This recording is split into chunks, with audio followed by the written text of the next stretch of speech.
2026 оныг боловсролыг дэмжих чиглэлээр зарлах засгийн газрын тогтоол гарлаа. Боловсролыг дэмжих жилийн хүрээнд хэрэгжүүлэх арга хэмжээний төлөвлөгөө боловсруулан засгийн газар танилцуулж шийдвэрлэхийг боловсролын сайд Наранбаярт хүргэх боллоо. Ерөнхий сайд засгийн газрын 2024-өөс 2028 оны үйл ажиллагааны хөтөлбөр туссан Эрдэм боловсролтой Монгол хүн зорилго тэгш хүртээмжтэй чанартай боловсрол, мэдлэг чадвартай мэргэжилтэн, багшлах хүний нөөц, цахимдсан боловсрол зорилтын хэрэгжилтийг хангах, бүх шатны боловсролын тогтолцоо агуулгын нэгдмэл бодлого боловсруулж хэрэгжүүлэхэд дэмжлэг үзүүлэх зорилгоор 2026 оныг боловсролыг дэмжих жилээр зарлах санаачлага гаргажээ.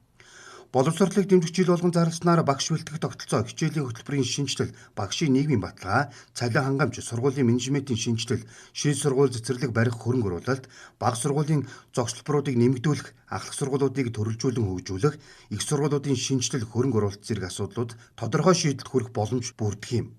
Мөн боловсролын салбартаа дэмжлэг үзүүлэх салбар дундын хамтын ажиллагаа уялдааг хангах нөхцөл бүрдэнэ гэж харжээ.